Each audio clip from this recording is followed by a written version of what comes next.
Above all, to thine own self be true, and it must follow, as the night the day, thou canst not then be false to any man. This quote from Shakespeare is what Michael A. Singer chose to open The Untethered Soul. It immediately poses a question that seems simple, but is, in fact, full of paradox. If you must be true to yourself, then which self is the real one? The angry self, the regretful self, or the optimistic self that flickers and fades? The untethered soul does not seek to accumulate another philosophical, religious, or psychological system. Instead, it places you in the role of the sole researcher with all the necessary data. You, yourself, need no scriptures, no experts, only the direct experience of being yourself in every moment. From there, the book unfolds a journey to shatter illusions, confront the voice in your head, dismantle defensive walls, and gradually step into a space of freedom where the ego is no longer shackled. The question is, do you dare to truly face yourself, beyond the veil of memories, labels, or the familiar voice in your head, to discover who you truly are? Part 1. Awakening Consciousness. There's a voice in your head that never stops, a monologue that continues as if it never tires. It talks while you're driving, as you're about to fall asleep, even when you try to focus on work. If you pay close attention, you'll notice it argues with itself, changes its opinion just to keep the conversation going. It can make you laugh, and it can drive you crazy. But the most important point is, it is not you. Try observing. When that voice says, "I'm so pathetic," or "It's probably going to rain tomorrow," do you notice that there's something inside listening? The voice may change, but the one listening remains the same. Just as you look at a flower or a picture, you wouldn't say those objects are you. You are merely the observer. Humanity's greatest confusion lies in identifying with this voice, only to be dragged, torn apart, and turned into a victim of its own mind. Try a simple experiment now. Tell the voice in your head to say, "Hello." You'll hear it clearly. So what is hearing? The voice is one part and you, the listener, are another. That is the crucial distinction. Once you realize you are not the voice but the consciousness observing the voice, a door opens to true freedom. But this voice doesn't just speak when you're anxious or arguing. It also continuously narrates the world around you, like an endless commentator. You walk down the street, see a dog, and immediately hear in your head, "Ah, that poodle looks like my first dog." You see trees and say, "The leaves are so green, so many flowers are blooming." You've already seen it all, so why repeat it verbally? The answer is that the mind wants to create a sense of control. It wants to turn the external world into an internal story where it has the power to manipulate. The truth is, most of what the voice creates is meaningless. It doesn't make the sun rise or the rain stop. It merely adds a layer of commentary, and that layer of commentary often exhausts you. The biggest problem in life is not necessarily the events that occur, but the chaos the mind creates around them. The mind constantly jumps around like a boiling kettle, releasing energy of worry, fear, and desire. It creates an inner world, and you predominantly live in that world instead of in reality. The more you observe, the more you'll realize that voice always wants to protect you, shield you from life's uncertainties. It creates the illusion that you can control situations, even when it's not true. "It's cold," you shiver, and the voice whispers, "It's so cold." You already know you are the one experiencing the cold, but when the voice adds, "Just a few more minutes until you're home," you suddenly feel more at ease, as if you've regained control. All of this reveals an important truth. The voice in your head is a protective mechanism, but it is also a trap. The more you believe it, the further you drift from real life. You no longer live in reality, but in the mind's commentary on reality. To truly grow, to truly mature, you need to stop and remember that you are the observer, not the one speaking. Inner growth begins when you sit down and look squarely at the truth. You live with a noisy roommate, constantly judging, complaining, praising, and criticizing. It can ruin your entire good day with just one comment. You might want silence, but it never lets up. You might want to enjoy a moment, but it always finds something to pick apart. If you imagine that voice as a real person, someone always beside you, saying everything they think, you'd immediately see the absurdity. You'd never tolerate such a person in real life, yet you live with it in your head, day after day. It's strange how we trust it. When it tells you that someone no longer loves you, you worry and suffer. But just a few minutes later, the truth is revealed. That person was preparing a surprise for you. At that moment, the voice immediately changes direction, beginning to praise. Yet, you easily forget that it just made you miserable. We never hold it accountable for its false statements. We continue to listen to it as if it holds absolute authority. Recognizing this paradox is a turning point. For only when you see that the voice is untrustworthy, that it can be wrong, that it is essentially just an endless stream of thoughts, do you begin to find an exit. At that moment, the core question arises: who are you, really? You resolve to sit down and seek stillness. You want peace, you want to listen to the space within yourself. But as soon as you begin, a voice chimes in: what am I doing? This is a waste of time, so much unfinished work. Then it changes tone: there's nothing here, it's meaningless. That is your inner roommate. You may want silence, but it never cooperates. It has an opinion on everything. This is good, that's bad. I like this, I hate that. It intrudes even into the simplest moments. You shower, it grumbles. You eat, it critiques. You converse, it whispers subtle judgments. It never stops, and you sit there, believing every word as if it were the truth. In reality, there are two distinct parts within you. One part is the observer, the quiet consciousness, the center of presence. The other is the incessant talker, always reacting, always creating drama. If you can separate yourself from it, even for a moment, you will experience a freedom that is hard to match. But first, you must be brave enough to admit the truth. You have been living with a crazy, erratic roommate who can ruin anything at any time. Try to imagine if it had its own body, a real person sitting next to you, saying everything your inner voice says. You just turned on the TV and it whispers, "The lights downstairs are still on, go turn them off. Otherwise, the electricity bill will go up." A little later, it complains, "So hungry, I want pizza, but it's too far, so I'll just starve. But I'm really hungry." Then suddenly, seeing a character on screen, it associates it with an old love, stirring up past pain. You would find yourself recoiling into the corner of the couch, wishing to get as far away from this person as possible. Yet in reality, you accept living with that voice in your head, day after day. You never tell it to be quiet, never question its authority. You still let it advise you on relationships, make financial decisions, and guide your life. It's absurd to follow a counselor who has been wrong many times, even causing continuous suffering. But we do it again and again. The brutal truth is that the biggest problem in your life is not in the outside world, but in that inner roommate.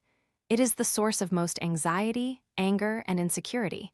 If you don't recognize it, you will continue to be led like a puppet. But once you look directly at it, you will see hope. Because you are not it. You are the one witnessing it. From here, the question, "who are you?" becomes a drill that bores deep into your core. All your life, you have defined yourself by your name, past, memories, and social roles. But all these things change. You were once a child 4.5 feet tall, now you are an adult. You once played Dorothy in a school play, now you are an employee, a parent, a spouse. But the one who experienced all those transformations is still there. You are still the one looking in the mirror, even though the mirror reflects a different form over the years. So what are you? You are not the name, not the life story, not this body. You are the consciousness observing, experiencing. You are the unchanging self, always present, even as everything else revolves. Let your mind play challenging games. When you dream, who is watching that movie? When you recall the past, who is the one who knows they are remembering? And right now, as you are reading, who is the one recognizing each line of text? The answer can only be one: you, the observing subject. This realization is the first step towards the clear self. It does not come from books, doctrines, or religions, it comes from direct experience. You are not what happens. You are the one who knows what is happening. And in that moment of awareness, a light flashes. You are no longer bound by the chaotic stream of thoughts. You step outside, separate from it, and for the first time, see your true nature. Once the question, "who am I?" truly resonates within, it shakes all familiar definitions. You might say, "I am Sally Smith," or "I am someone's husband or wife," but these are just labels. They are products of circumstance, of personal history, not your true essence. Even the body cannot be the answer. You were once 46, then 56. The body changes continuously. Yet, consciousness remains one. The real you is the one who still exists after all these changes. The observer within you at age 10 is the same observer at age 30 or 50. The body transforms, memories transform, but the knower has never disappeared. This continuity reveals a deeper nature. You are presence, not the fleeting forms that pass before you. What does this mean in practice? It means that when emotions erupt, anger, jealousy, fear, you can step back and realize, this is not me. This is just a state passing through, and I am the one witnessing it. Even in a dream, when strange images appear, there is still a movie watcher within you. And when you wake up, that watcher is still there. That is the real you. In that depth, a clarity emerges. You see that most of your life has been a blind identification with the mind, the voice in your head, the inner roommate, the stories about yourself. None of these are you. You are pure consciousness, the eternal foundation for all experiences. And once you realize this, you begin to see the world differently. You no longer just chase the content of thoughts. You begin to observe them as you would observe clouds drifting by. Thoughts come, thoughts go, but you remain. This truth opens up a vast space where you are no longer bound by psychological scripts. However, stepping into this clarity does not mean the mind stops functioning. It still continues to speak, but you have changed your position. You are no longer one with it. You sit in the back seat, observing, no longer dragged along. And it is here that a new freedom blossoms. You are watching a play. Before, you thought you were the main character, enduring all the suffering and joy. But now, you realize you are the audience, sitting in the theater, watching the events unfold. What happens on stage no longer dictates your entire fate. You remain there, unchanging, peaceful. The clear self is not a distant philosophical concept.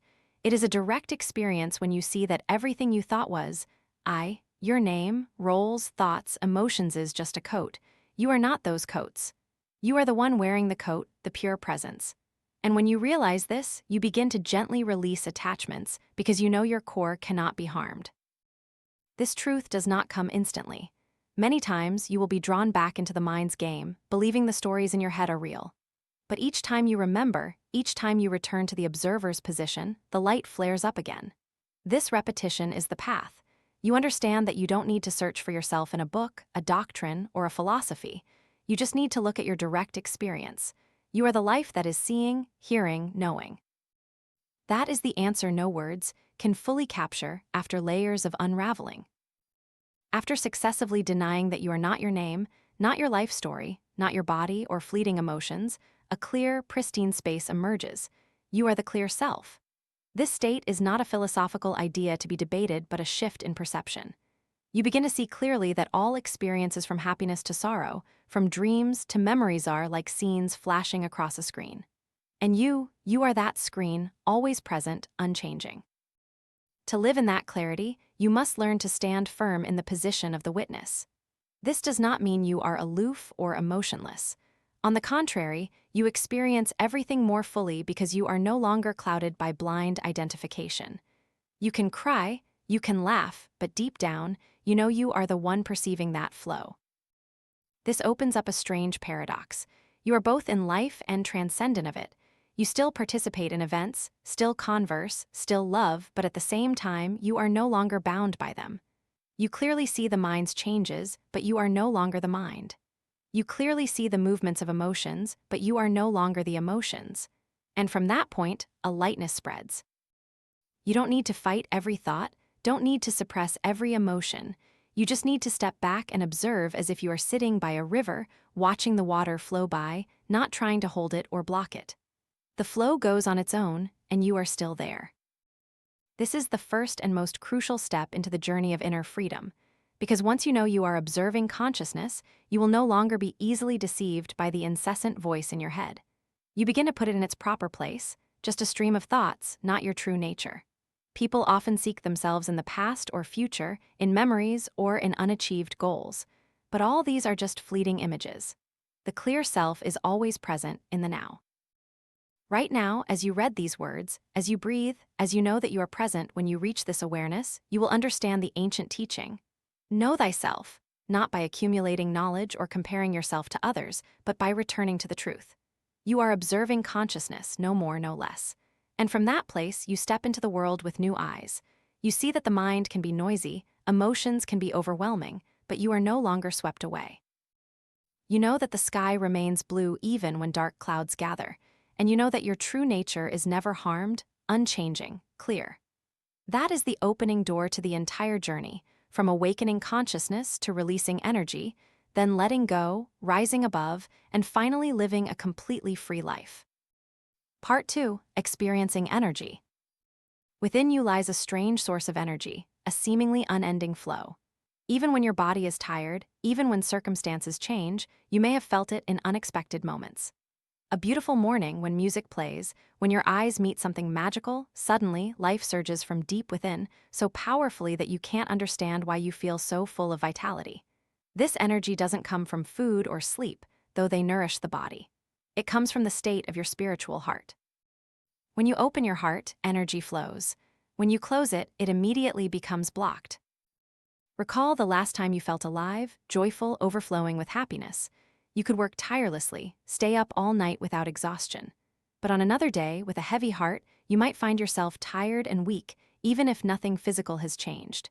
This is proof that your spiritual energy is not limited by matter, but by how you receive life. If you open your heart to reality, energy will flow automatically. It's like a stream that is only blocked when you erect closed walls. But the problem is that humans have a natural tendency to close off when hurt.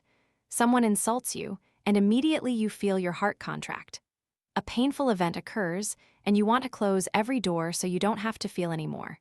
It is this closing that cuts off the flow, leaving you feeling lifeless and uninspired.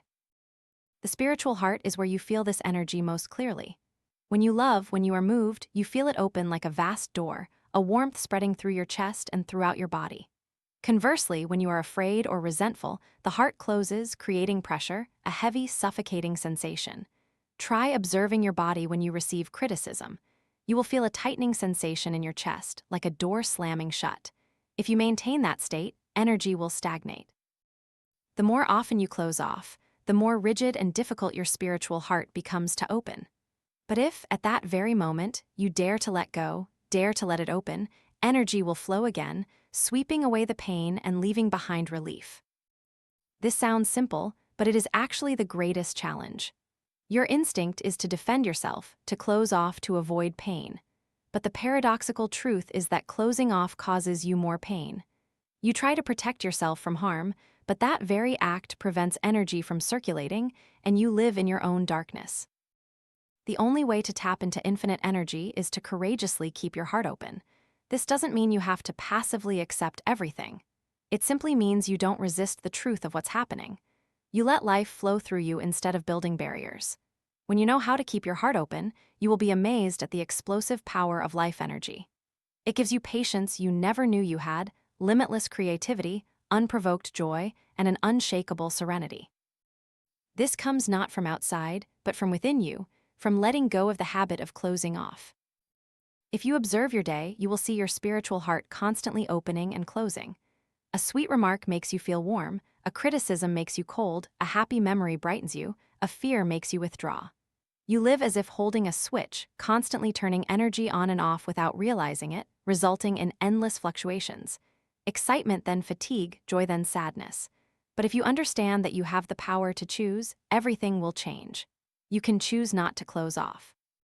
You can let the door of your heart remain open, no matter how difficult the situation, no matter how intense the emotion. That is the most courageous step because it goes against humanity's survival reflex. But that very act opens the door to freedom. If you truly observe, you will notice that the spiritual heart is like a gateway. When it opens, life energy flows freely. You feel light, clear, and full of power. When it closes, energy becomes blocked, leaving you heavy, tense, and disconnected from life. The strange thing is that we almost never pay attention to this gateway. We are accustomed to reacting instinctively, open when we like, close when we dislike. Remember the times you were in love. With an open heart, you saw everything as beautiful. You could work tirelessly, forgive, be tolerant. The energy of love made you radiate. But also remember when you were betrayed or hurt. You immediately closed off, not wanting anyone to touch you. That closed state exhausted you, even if you did nothing. In that very moment, you locked yourself in an invisible prison. You can decide to keep that gateway open, no matter what happens. Of course, the mind will resist. It will scream, close it, or you'll get hurt even more. But if you are calm enough to remain in the observer's position, you will realize that is just an old reflex. You don't have to follow it. Instead of contracting, you can choose to open up when someone hurts you. Instead of closing tightly, you breathe and let the energy still flow. The initial sensation might be intense, like a powerful wave crashing in.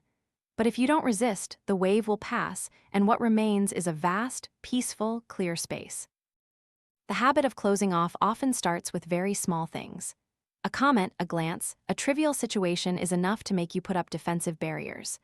Over time, these barriers accumulate, making it harder and harder for you to open up.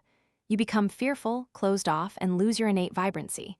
But if you just start practicing, if just once you decide not to close off, you will see a difference. Energy will surge powerfully, sweeping away fear. This is liberation. You don't need anyone else to energize you.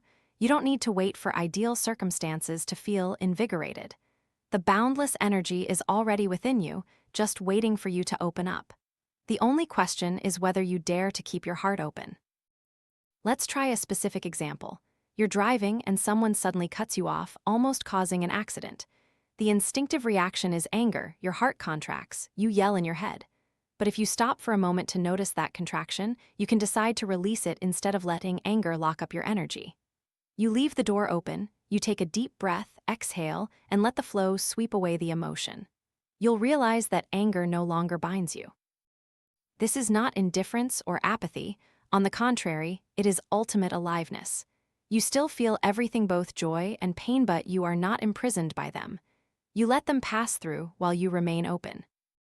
When you truly experience this, you will understand what boundless energy means. It's not a vague concept, but a real experience. You find you can work tirelessly, love unconditionally, stand firm amidst upheavals, all because you no longer close off. The most miraculous thing is that when your heart is open, you not only nourish yourself, but also shine brightly around you. Others will feel that energy, will feel peace when they are near you. That is because the flow within you is unobstructed and naturally radiates. There's one thing you need to look at squarely. Your spiritual heart has been hurt many times, and the natural reflex is to close off for defense. Every painful memory leaves a scar. The first time you loved and broke up, you closed a door. The first time you were ridiculed, you built another wall. Each experience became a brick, gradually building a fortress. And you thought it was protection, but in reality, it was a prison. The more you closed off, the more you were locked within yourself. Life energy no longer circulated. You became tired and tense, thinking it was normal. You called it maturity, being more careful, but in truth, you were just living in the dark.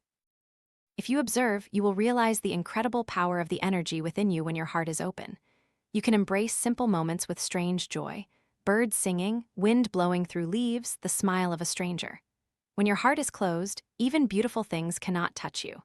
You live like someone standing behind a thick wall, viewing the world through a narrow slit. Therefore, the path is not to accumulate more experience, not to learn to build more walls, but to dare to dismantle them. The only thing you need to do is stop, observe the reflex of closing off, and choose not to follow it. The moment you feel the contraction in your chest, you stop, take a breath, and decide to open. You let the feeling pass, not holding on, not resisting. Initially, you will feel uncomfortable. The energy suppressed for years will surge out like water breaking a dam, but if you are patient, you will find yourself becoming lighter and lighter. Each time you don't close off, the flow within you becomes stronger. This is how you overcome the tendency to close off. There is no other magic, no shortcut. You only have two choices: open or close. And each time you choose to open, you take a step closer to freedom. Remember that no one but you can do this for you.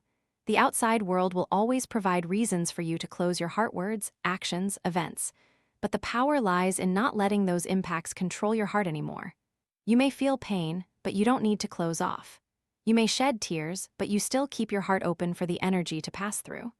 This is courage at its deepest level, because society teaches you to protect yourself, to close off when hurt. But the spiritual path requires the opposite, to open in all situations. Only then can energy flow continuously, leading you to a state of stable, enduring peace. Who would you be if you lived your whole life without ever closing off? You would be like an unobstructed river, flowing endlessly, fresh, nourishing all things. You would no longer be afraid, knowing you can embrace everything without breaking apart.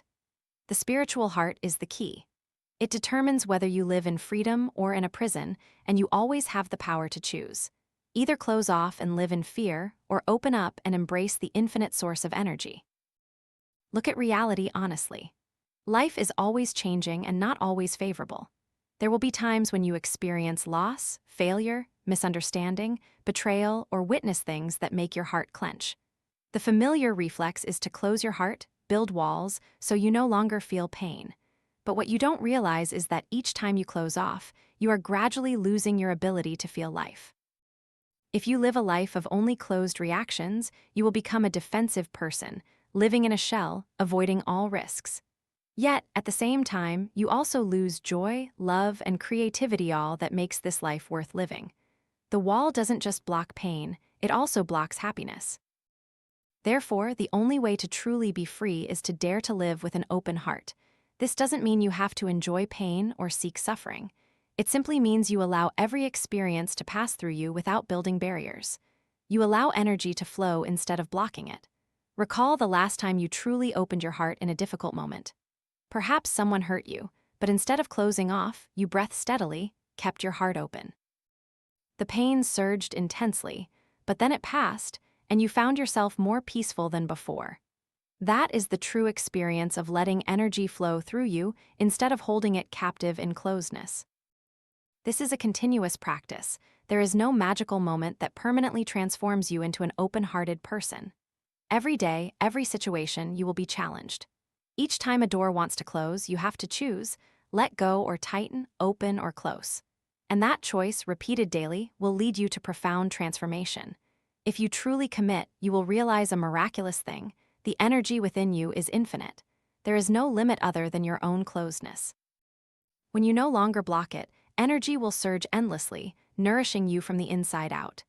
It brings strength, joy, love, and a serenity that transcends all changes. Try to imagine living like that, your heart always open. No matter what happens, when pain comes, you let it pass. When joy comes, you embrace it fully, no longer afraid, no longer hiding. You stand upright in life like an endless flow. Then you don't just live, you shine. And that light not only nourishes you but also radiates to those around you. This is the secret of life energy. It is always there, waiting for you to open up. And when you do, you will understand that nothing external can take away the life within you. Only by closing off do you cut yourself off from the flow. Overcoming the tendency to close off is the most courageous act a human being can do. It goes against the survival instinct, but leads you to ultimate freedom. It is freedom from fear, from invisible walls, from mental prisons. It is the path to live with the full, boundless energy that has always been within you. Part 3. Freeing yourself. Imagine you are climbing a steep mountain. With each step, you carry a heavy bag of rocks. You never question why you carry them, you just know they are there, so familiar that they've become a part of you. But at some point, your legs ache, your breath becomes ragged, and you realize you cannot continue without letting go. This is the state of your soul.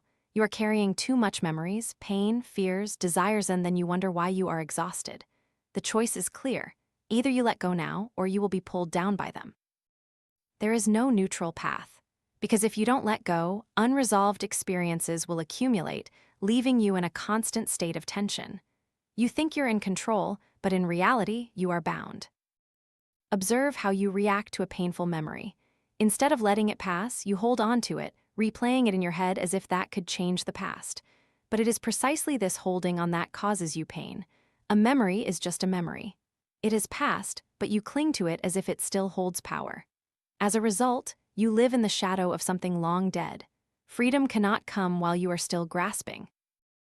Recall a time you were deeply hurt.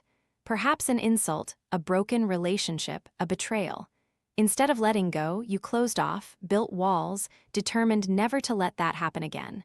But the price was your heart being imprisoned by fear. To protect yourself from one wound, you accepted losing your freedom. The inner thorn. Imagine a thorn stuck in your skin. Every time you touch it, you feel a sharp pain. You have two options. The first is to pull it out. That process might be painful once, but afterwards you are liberated. The second is to try every way to avoid touching it. Wear loose clothes, change habits, avoid contact. You will have to live your whole life with excessive caution, and the pain will still be there. Most people choose the second way. They live around the thorn, building an entire system to never touch it. If the thorn is the fear of rejection, they will avoid all situations that might hurt them. If the thorn is the memory of loss, they will close their hearts, not daring to love again. And thus, their entire life is suffocated by a piece of unreleased pain. you must bravely choose the first way, pull out the thorn. This means you must directly confront the pain when it arises instead of avoiding it. You open your heart, allowing the emotion to pass so that the suppressed energy can be released. It will hurt, but it is the pain of healing. Each time you pull out a thorn, you reclaim a piece of freedom for your soul. You no longer have to build complex systems to protect yourself from harm. You can live comfortably, naturally, without barriers. You are no longer controlled by fear, by old memories, and that is true freedom. Freedom does not come from controlling the external world, not from making everyone always kind to you or ensuring that no mishaps ever occur, because that is impossible. The world will always change, and others will always act in their own ways. Freedom only comes from within when you are no longer bound by defensive reactions. But this path has a price. That price is pain. You must dare to keep your heart open when painful memories resurface, dare to sit still when intense emotions sweep through. You don't run, you don't suppress, you don't close off. You let it pass through you, even if it makes you tremble, even if tears fall. Because only by passing through pain can you reach freedom. The inner thorn is not always clearly visible. Sometimes it hides deep in memories, in wounds that seem to be dormant. But you can recognize it whenever a current situation triggers an overreaction. Perhaps it's just a small comment, but you react with intense anger. Perhaps it's just an unintentional gesture, but you feel utterly offended. This doesn't stem from the current event, but from an old thorn being touched. Most people don't realize this. They think the problem lies with the other person, with the situation, and they try to change circumstances to avoid pain. But the truth is, they are only building more layers of protection around the thorn. And so, their entire life revolves around not letting anyone touch that wound. The only way to truly be free is to dare to let others unintentionally touch the thorn. And instead of reacting, you observe the pain rising within.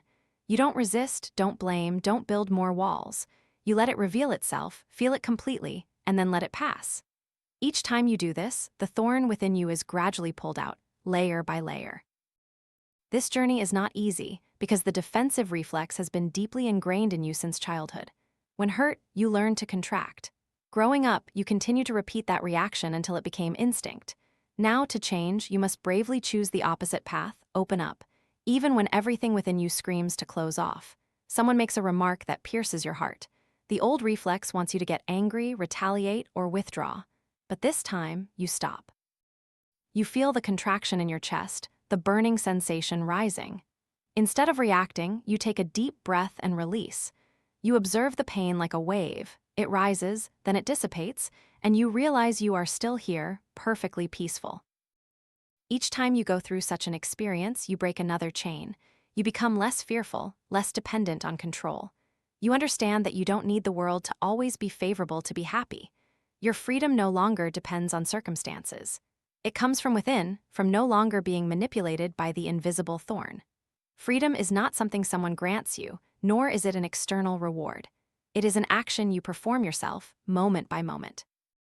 When pain appears, you can choose either to run and keep the thorn, or to face it and pull it out. That choice is entirely in your hands. But to choose to let go, you must accept a truth. Freedom always comes with the price of pain. You cannot wish for both freedom and no pain. Pain is the process of releasing the energy trapped within you. Each time you open your heart to let pain pass, a part of the burden disappears. Each time you become lighter, clearer. And then one day, you realize that what once made you suffer no longer holds power. Criticisms no longer shake you. Old memories no longer weigh you down. Not because the world changed, but because the thorn has been removed. You become a free person, not imprisoned by the past, not threatened by the future. As you embark on the path of liberation, you will realize a profound truth. For so long, you have lived like someone held captive by your own defense mechanisms. You thought you controlled your life, but in reality, fear controlled you. Every decision, every action revolved around avoiding pain. Instead of truly living, observe how you organize your life. You arrange everything so you don't have to meet the person who hurt you. You choose your job, your relationships, even how you walk and talk, just to avoid bumping into the fear in your heart. You think you are free, but in reality, you are a prisoner. You no longer act from natural aliveness, but from anxiety and closedness. I call that stealing the soul's freedom. Because instead of letting the soul soar in openness, you stifle it within walls you yourself built. You cannot sing when you want to, cannot love fully, cannot walk carefree because you are always afraid. And you don't realize that this imprisonment stems from a simple thing: you refuse to let go. Every time you feel your heart wanting to close, that is the moment you must choose. If you listen to fear, you will close another door. But if you bravely open up, you will find yourself more alive than ever. This is the real battle, not with the outside world, but with your own inner habits. A big storm is coming. You have two options: either try to build more barriers or stand still and let the storm pass. If you choose barriers, you will live your whole life in tension, fearing the barriers are not strong enough. But if you stand still, open-hearted, you will see the storm pass and the sky will be clear again. That is how the soul reclaims freedom, by letting everything pass instead of trying to stop it. However, it must be honest that this path will not be comfortable. Facing pain is never easy. Deep-seated memories, buried emotions will resurface. You may tremble, you may feel like you are about to shatter. But it is in that very moment that healing occurs. The pain you dare to feel is the trapped energy being released. If you are patient enough to stay with it, you will see layers of heaviness within you dissolve. You are no longer held back by the past, no longer afraid of the future. You step into the present with an unprecedented lightness. That is a freedom no success, no material wealth can provide. This is not theory, it is daily practice. Each time a situation touches a wound, you are given an opportunity. Continue to keep the thorn or pull it out. And if you choose to pull it out, you move closer to the truth of yourself, a soul that is inherently free, only temporarily imprisoned in the chains of fear. You don't need to become someone new. You don't need to accumulate anything more. You just need to let go of what is not you. Just as the sky is inherently vast, you only see it when the clouds clear. Your soul is inherently free. Just remove the walls and you will soar again. The hardest thing on this path is learning to accept pain as an inevitable part of life. From childhood, you were taught to avoid it. Don't cry, don't be weak, don't let others see you hurt. So you developed habits of suppression, concealment, and escape. But each time you avoid it, the pain doesn't disappear. It just sinks down, lies dormant, waiting for another opportunity to resurface more strongly. You must completely change your relationship with pain. Instead of seeing it as an enemy, you must see it as a path to freedom. Each time pain appears, it is an opportunity to release a layer of chains. The sensation might be intense, but it won't kill you. It will only pass if you let it pass. Imagine you are sitting still and an old memory resurfaces. Your heart aches, tears well up. Old instincts urge you to turn it off, play music, call someone, find something to distract yourself. But this time you don't, you let it be present. You observe the wave of pain, let it pass in the light of consciousness. And then you realize you are still whole. That pain dissolves, leaving behind spaciousness. This is the price of freedom. You must pay by daring to fully feel what you once ran from. There are no shortcuts, no easy ways, but each time you dare to sit still in the pain, it loses its power. What once imprisoned you is now just a memory, no longer a chain. You begin to see a miraculous truth. Freedom doesn't come when everything is perfect, but when you are no longer conditioned by circumstances. You don't need the external world to always be favorable. You can live amidst storms, amidst ups and downs, and still be free. Because you no longer close off, no longer avoid. You let life pass through, and you pass with it with an open heart. This transforms your entire life experience. What once terrified you now becomes an opportunity to grow. Difficult situations become doors leading to liberation. Each time you open your heart amidst pain, you step closer to the free nature of your soul. And then you realize one thing: freedom is not something you have to seek. It is inherently present. You just need to clear away the barriers, the thorns, the chains that have obscured your true nature. And when you do, you realize that you are already freedom, already love, already infinite life. You can start right now, no need to wait for a special day, no need to wait for the world to change. In this very moment, you can choose to open your heart, choose to let go, choose to live with loving eyes. And every moment you do so, you are living in truth, in freedom, in love. This is the door that is already open, and the key is always in your hand. Step through and let life lead you further than anything you ever dreamed possible. Part 4. Going further. You've become accustomed to erecting invisible walls around your heart. They've been built up over the years, each time you felt hurt, each time you felt afraid, each time you were disappointed. They're like layers of armor that you thought would protect you from the imperfections of the world. But in reality, these walls imprison you. You thought you were safe, but instead, you live within limits, separated from the life that flows around you. Observe yourself. There are situations where simply someone mentioning something makes you immediately close off, becoming defensive. There are topics you avoid, people you don't want to meet, places you don't want to go. All of these are walls, and each wall is a narrowing. Your world becomes smaller and smaller until you live only in the cramped space you've constructed. If you truly want to go further, you must dare to dismantle these walls. This doesn't mean rushing into danger or seeking suffering. It simply means you don't let fear dictate how you live. Instead of closing off, you allow every experience to come and pass through you. You don't build barriers, you don't shield yourself. You open your heart like a wide-open door for the wind to blow through, sometimes cold, sometimes hot. This is a difficult step because your entire instinct will resist.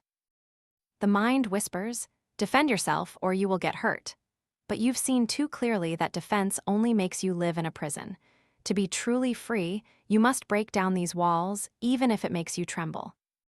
When you dismantle a wall, you'll feel a strange lightness. The world becomes wider, your heart breathes more easily. You realize that what you once feared wasn't so terrible, the pain passed, but you remained whole. And each time, you become stronger, not by building more walls, but by daring to live without them. This path will take you further and further, because when there are no more walls, you are no longer confined within the small ego. You begin to perceive a vast reality that transcends all personal stories. You are no longer just a person with a past and future, with wounds and desires. You become expansive consciousness, merging with the boundless flow of life. Try to imagine. You sit still and look at the sky. If your mind still has walls, you'll think, "The sky is cloudy today, it's probably going to rain, how inconvenient." But if you've dismantled the walls, you will simply see the sky as it is vast, infinite, flowing. And you realize that you, too, are like that sky, inherently boundless, only temporarily obscured by clouds. But to go further, you must let go of a very deep habit, clinging to false certainty. Humans always want to hold onto something to feel safe and identity, an opinion, a possession, a relationship. But all these are fragile, they can disappear at any time. And when that happens, you suffer again and you build more walls. You must dare to live without clinging to certainty. You let go of the need to have an answer for everything, the need to know the future, the need to keep everything constant. Instead, you accept that life is always moving, and so are you. The only truth is change.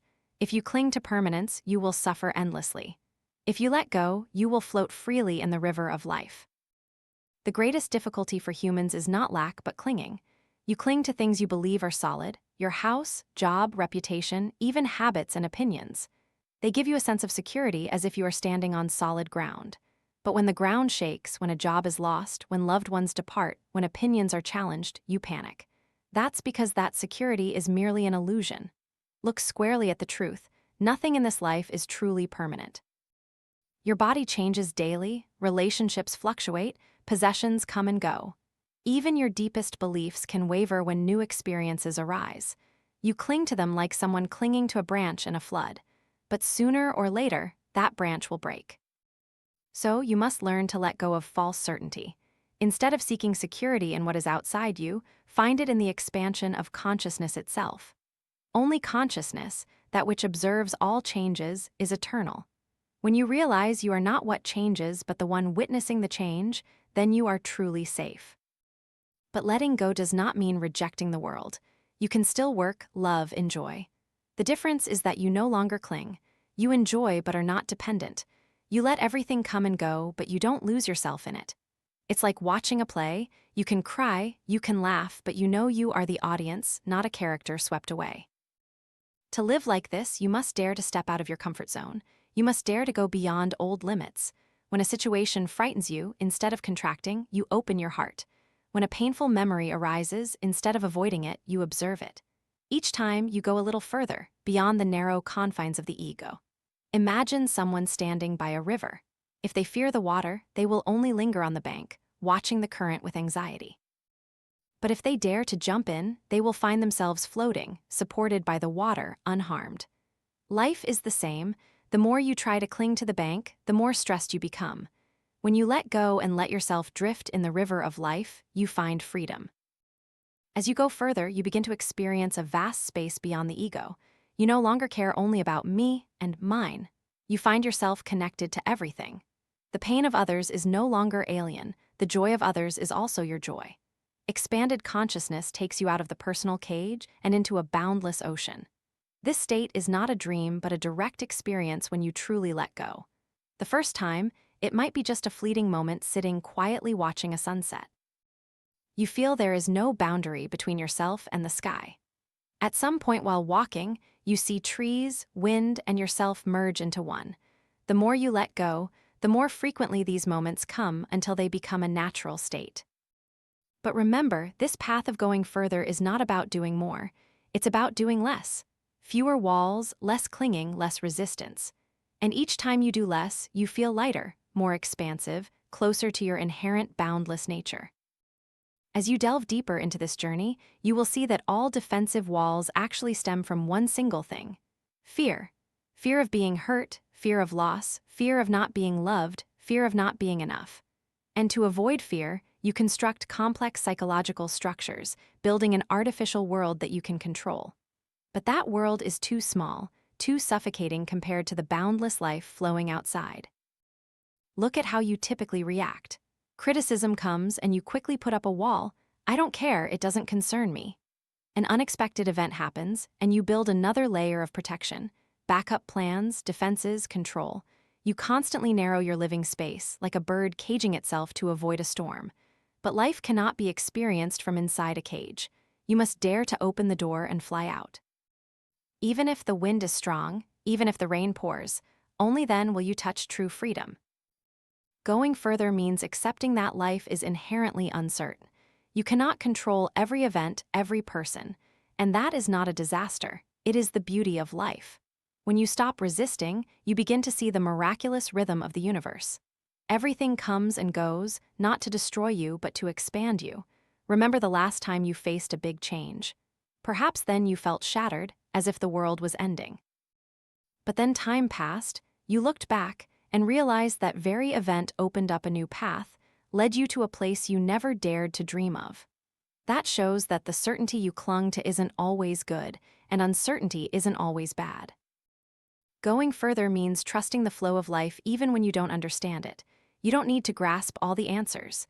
You just need to walk one step at a time with an open heart, and you will find yourself supported by a power much greater than yourself. But to do that, you must let go of false certainty. That is the mind's need to control, to label everything, to believe it knows. You will find the mind constantly saying, I need to know the outcome. I need to be sure this person will stay with me. I need to guarantee that bad things won't happen. But when you observe, you realize that's just the echo of fear. You can choose not to be controlled by it. Each time the mind demands certainty, you can smile and let go. You remind yourself that the only truth is change. You let yourself rest in openness without needing to hold on. And it is in that state that a deep peace emerges. When you no longer seek certainty in a fragile world, you begin to find it in your own expansive consciousness. You see that no matter what happens, you remain the unchanging observer. You can experience loss, but you don't disappear. You can cry, but you are still present. That foundation is true certainty, not in external objects, but in your very nature of consciousness. And when you stand firm there, you will find yourself no longer swayed as before. The waves still come, but you are like the sky vast, unchanging, and the waves are just passing clouds. Going further means recognizing this nature of yourself and living from that place, no longer from fragile defensive walls. The more you let go of clinging to false supports, the more clearly you feel your inherent expansiveness. It's paradoxical. When you no longer need to hold on to anything, you find you have everything. Because in that openness, you merge with the endless flow of life. You are no longer a small individual struggling, but a part of the whole, supported, nourished, and protected. Observe a very simple moment. You sit under a tree, listen to the wind, watch the light filter through the leaves. If your mind is seeking certainty, you'll think, what if it rains soon? Will I make it home in time? What do I need to do tomorrow? But if you let go and only presence remains, you will feel something strange. There's no clear boundary between you and the wind, between you and the light. You and the world are no longer separate. That is the experience of going further, transcending the personal ego to touch unity. I call this the expansion of consciousness. You no longer look at the world only through the lens of me and mine. You see that you are not a small center needing protection, but a part of the infinite flow. Then, love is not a temporary emotion, but becomes the natural state of consciousness when it expands. Imagine you are walking through a crowd and looking at everyone with those eyes. You see their worries, their efforts, their desires, and you empathize. You no longer compare, no longer envy, no longer feel separate. You just see that all are different manifestations of the same life. And in that moment, you know you are living in boundless love. This is the destination of the journey. Not to become someone special, not to achieve spectacular success, but to live a free, happy life filled with love. A life where you are no longer bound by the ego, no longer shackled by fear, no longer limited by invisible walls. It all begins with a very simple decision: to open your heart instead of closing it, to let go instead of holding on, to accept instead of resisting. And each of those small choices, repeated daily, will lead you to profound transformation. I want you to stop and look squarely at reality. You will leave this world. Perhaps many years from now, perhaps just tomorrow. Death is not a stranger. It is around you in every falling leaf, in every passing moment of time. If you don't face it, you will live like a sleepwalker, always thinking you have forever, always postponing truly living. Ask yourself, how do you want to spend your remaining days? In anger, resentment, resistance, or in freedom with an open heart? You have the power to choose. Right now, when you let death be your teacher, you will not waste another second holding onto what is unnecessary. You will not dwell on trivial things that make you contract, but will open your heart to live fully. To live like that means walking the middle path. You no longer let yourself be swept away by extremes. When happy, you enjoy but don't cling. When sad, you feel but don't close off. You stand at the center where all fluctuations still occur but no longer hold power over you. In that state, you begin to see life with different eyes. You look at others and see that they are struggling just like you, also trying to escape fear, also longing to be free. You no longer rush to judge. You see that everyone is learning their own lessons. And when you look with that understanding, you look with the eyes of love. Loving eyes are not selective. They don't love because someone is good to you, nor hate because someone hurts you. It looks through behavior, through the surface, to the shared life within all. That is how the divine sees the world. And when you learn to see that way, you begin to live in unity. I want you to imagine. You walk down the street, and instead of seeing separate people, you see streams of life from the same source, the same light. Then you no longer feel alone. You realize that you have never been separate from the whole. This is the greatest reward of the journey. When you let go of the ego, you don't disappear. On the contrary, you expand to the point of encompassing the entire world. You see that love is not something to be sought, but your inherent nature. And you begin to live as a flow of that love. But don't think this is a distant thing, reserved only for sages or saints. It can begin right at this moment. As you read these words, you just need to open your heart, just need to choose not to resist, just need to let love look through your eyes. Everything I have written so far leads to this point. To show you that freedom is not somewhere far away, happiness needs no conditions, and love is always present. You just need to dare. When you learn to see the world with loving eyes, you begin to realize that there is nothing left to resist. Everything has its place in the flow of life. What you once thought was a mistake, you now see that is just a step in the journey. What you once considered an enemy, you now see that is also a part of yourself. Judgment dissolves, leaving a vast space for compassion. Living like this doesn't mean you abandon action. You still work, still choose, still say what needs to be said. But the difference is that you are no longer controlled by fear or ego. You act from a place of clarity, where you see clearly that everything is an opportunity to open your heart further. Even in failure, you also learn to let go. Even in loss, you also find freedom in non-resistance. Unconditional happiness, non-resistance, death, the middle path, loving eyes all are not separate concepts but facets of the same truth. When you choose to live fully in the present, open to all experiences, all these things become one. You no longer have to seek them, they naturally reveal themselves. Imagine someone paddling a boat on a river. If that person tries to fight the current, they will exhaust themselves. If they know when to release the paddle at the right time, they will find the river carrying them further than any effort could. Life is the same.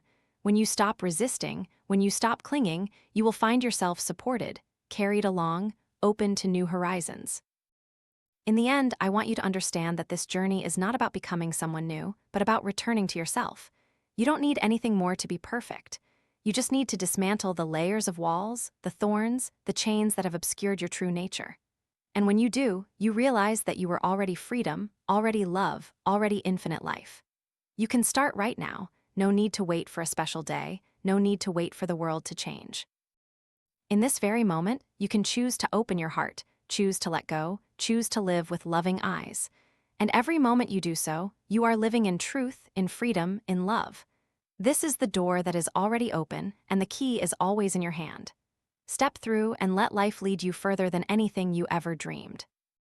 Thank you for joining me on this journey of the free soul. We have successively walked through various doors, identified the incessant voice in the head, experienced the flow of inner energy, released deep-seated thorns, broken down defensive walls, and finally learned to live an unconditional life in vast love. This is not merely a philosophical story, but a practical path, a courageous way to live differently amidst daily upheavals. The journey of reading, as well as the journey of life, never ends. It only continues to expand.